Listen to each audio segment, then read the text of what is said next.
mendapatkan bukti. 2 minggu kemudian, aku tak pernah lupa untuk selalu mengecek rekaman CCTV 2 minggu ini, namun sama sekali tidak menemukan hal aneh dan mencurigakan yang terjadi di rumahku. Bahkan semua terlihat normal-normal saja. Tak ada hal mencurigakan dari pembantuku, Sri, bapak mertua dan lainnya.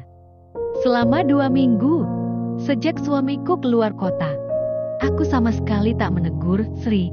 Aku selalu meminta Big Nur sebagai perantara menyuruh-nyuruh Sri. Akhir-akhir ini, Sri juga nampak pendiam, menurut tapi juga terlihat seperti orang yang tak ada semangat, wajahnya selalu murung. Siang hari, saat aku sedang di dalam kamar, menimang Cila dan si Yelo, Big Nur terlihat masuk ke dalam kamarku dengan membawa cemilan semangkuk bubur kacang hijau yang selesai dibuatnya. Bu Dinda ini makan bubur kacang hijau dulu, biar bagus asinya, tawarnya padaku. Oh, iya Big, makasih ya. Sri, lagi apa di belakang? Tolong suruh Sri ngosek WC kamar ini Big, lantainya licin, pintaku. Biar Bibik aja Bu, Sri katanya lagi sakit. Habis masak sarapan tadi, langsung masuk kamar tidur. Katanya demam, sakit perut, lemas, beberapa kali muntah, ungkap Big Nur. Dek, benakku seketika berpikir yang tidak. Mendengar ciri-ciri yang disebutkan Big Nur, membuat aku berpikir aneh-aneh terhadap Sri. Aku langsung mengira bahwa ciri-cirinya seperti orang hamil muda. Apalagi selama sebulan lebih aku curiga terhadapnya, secara jelas aku juga memergoki Sri berhubungan badan dengan laki-laki misterius yang masih belum terjawab teka-tekinya hingga sekarang. Dik, sejak kapan Sri mengeluh sakit? Coba Big Nur temenin Sri ke bidan dulu buat periksa sakitnya. Nanti diantar Mang Narno, pintaku pada Big Nur. Kalau kelihatan pucat wajahnya sejak beberapa hari lalu, cuma hari ini muntah-muntah demam dan gak kuat bangun. Ya udah sore ini Bibik temenin Sri ke bidan, balas Big Nur. Dengan perasaan gundah melimuti hati, aku bergegas keluar kamarku untuk menemui Sri di kamar pembantu. Sampai di depan pintu kamarnya, aku langsung mencoba membuka, namun ia kunci dari dalam. Sri buka pintunya. Panggilku dari luar kamarnya. Iya. Terdengar jawaban pelan dari dalam kamar Sri. Tak berselang lama, ia membukakan pintu, dan aku langsung masuk ke dalam. Kulihat, Sri tampak pucat, dan ia segera duduk di atas ranjangnya. Kata Big Nur, kamu sakit. Mendingan sekarang kamu siap-siap aja, aku udah minta Big Nur nemenin kamu ke bidan. Ucapku. Sri terlihat berulang kali akan muntah, namun ia tahan. Melihatnya seperti itu, membuat perasaanku sangat was. Entah aku merasa sangat yakin bahwasanya Sri sedang hamil muda. Karena melihat ciri-cirinya persis seperti wanita yang hamil muda. Bu, aku cuma masuk angin. Dari dulu aku setiap demam pasti mual dan lemas. Jadi gak heran, besok juga pasti sembuh. Aku gak usah dibawa ke bidan. Jawab Sri. Kenapa gak mau? Kalau kamu ke bidan sekarang, kamu bakal cepat sembuh dan gak tersiksa lama-lama nahan sakit. Aku juga pengen kamu cepat bisa bantu beres-beres di rumah ini. WC kamarku aja udah licin, harusnya kamu bersihin sekarang, tapi kamu malah sakit. Udah deh, kamu nurut aja, sekarang siap-siap ke bidan diantar Big Nur dan Mang Narno. Ujarku. Bu, jangan maksa. Gini aja, aku sekarang butuh istirahat, aku janji besok aku udah sembuh dan bisa beres-beres lagi. Kenapa sih ibu kejam banget sama sesama perempuan?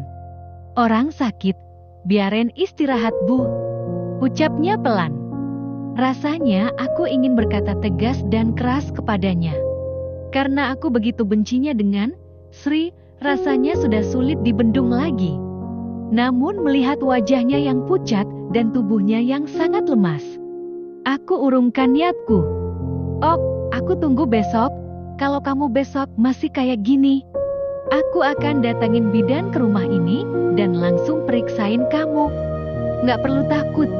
Mungkin kamu memang benar cuma masuk angin, jadi jadi ngapain harus panik nggak mau periksa? Kecuali kalau kamu ada apanya. Makanya kalau mau berbuat apa-apa harus dipikirkan resikonya. Jangan sampai menyesal ujungnya. Ucapku di depan wajahnya sambil kemudian meninggalkannya. Sri tak bergeming sama sekali. Aku segera melangkah meninggalkannya keluar dari kamarnya.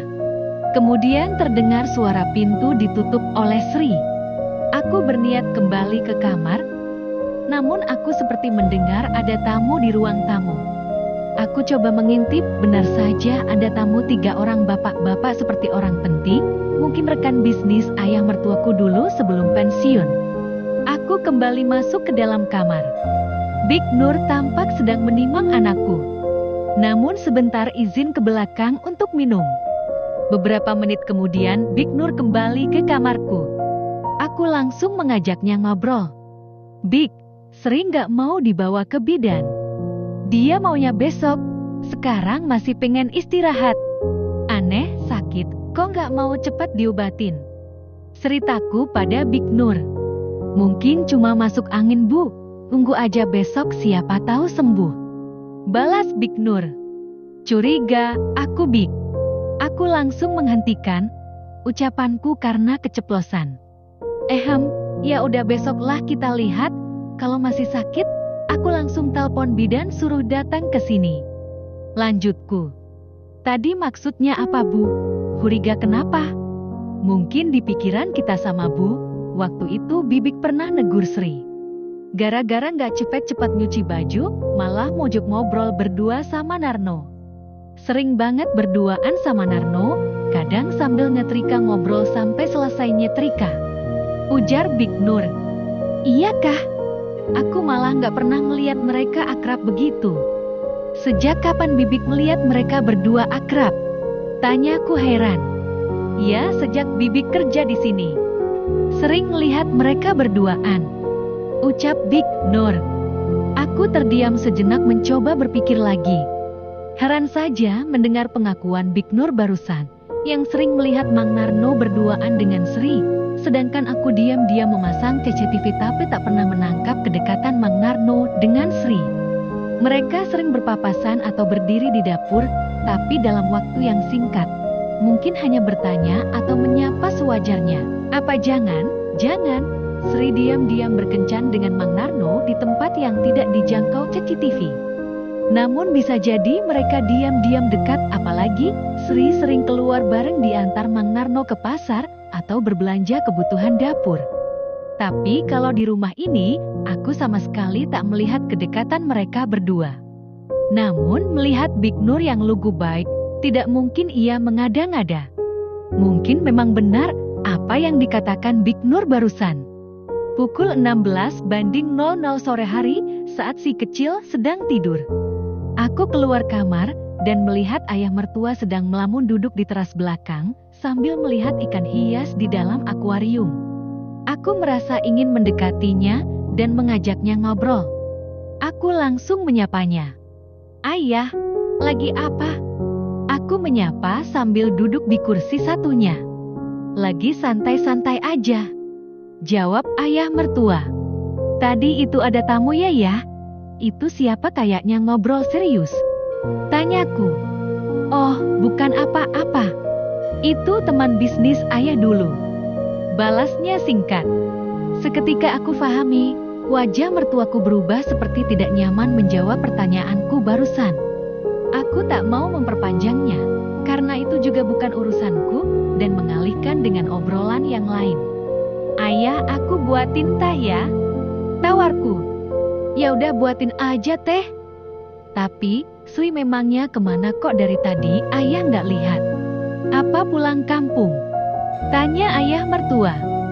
Sri, sakit, demam, mual nggak kuat bangun. Diajak ke bidan, tapi nggak mau, aneh banget. Ucapku. Sakit? Kalau nggak mau diajak ke bidan, beliin aja obat suruh Narno. Wajah ayah mertua nampak berbeda, justru makin terlihat tidak nyaman ketimbang sebelumnya. Katanya besok aja ke bidan kalau masih belum sembuh. Imbuku, ayah mertua tak menjawab lagi. Aku Aku langsung saja berjalan ke belakang untuk membuatkan teh untuknya. Keesokan harinya, Sri masih belum muncul dari kamarnya. Aku sementara tak menegurnya. Pagi-pagi sekali, aku menyuruh Mang Narno mengantarkan Bik Nur belanja ke pasar menggunakan motor. Ayah mertua pun terlihat terburu-buru membawa mobil keluar sejak pagi buta. Entah untuk urusan apa, aku belum sempat menanyakannya, ia sudah keburu pergi. Setelah sarapan roti, aku masuk ke dalam kamar. Kulihat kedua buah hatiku sedang tidur pula setelah mandi dan minum susu. Selagi sepi di rumah, aku ingin mengecek rekaman CCTV seharian kemarin hingga pagi ini. Meskipun mungkin aku tak akan mendapatkan hasil apapun, namun tidak mengapa. Aku juga ingin mengecek rekaman hari-hari sebelumnya, siapa tahu ada yang terlewat. Aku mulai fokus melihat hasil rekaman seharian kemarin. Saat bagian waktu dalam video rekaman, sampai pada pukul 21:30 malam, aku seketika terkejut melihat dengan jelas dalam layar monitor, tampak sosok laki-laki masuk ke dalam kamar Sri. Kemudian mereka berhubungan layaknya suami istri. Aku zoom, mereka terlihat melakukan hubungan terlarang tanpa menggunakan pengaman. Mereka hanya sebentar melakukannya. Kemudian laki-laki itu keluar dari kamar Sri dan tidak tidur sekamar dengan Sri. Ya Tuhan! Aku seketika gemetaran. Aku menutup mulutku dengan kedua tanganku. Badanku merinding, nafasku sesak. Aku tak menyangka. Rasanya ingin marah, namun di sisi lain, aku bersyukur cepat mengetahui, cepat mendapatkan bukti. Aku mengutuk Sri dalam hati. Parah sekali kelakuan, Sri membuat aku muak dan jijik. Aku semakin yakin bahwa Sri saat ini sedang hamil muda. Apalagi aku sudah memiliki bukti skandal Sri. Aku segera mengambil HP-ku dan menelpon bidan untuk janjian datang ke rumah untuk memeriksa Sri agar cepat ketahuan apa sebenarnya yang terjadi kepada Sri saat ini. Bidan akan datang siang nanti. Aku juga tidak sabar menunggu semua berkumpul di rumah ini. Akan aku umumkan bukti-bukti yang sudah aku dapatkan. Bang Ronald akan pulang 1 minggu lagi. Aku akan memaksanya untuk pulang hari ini juga.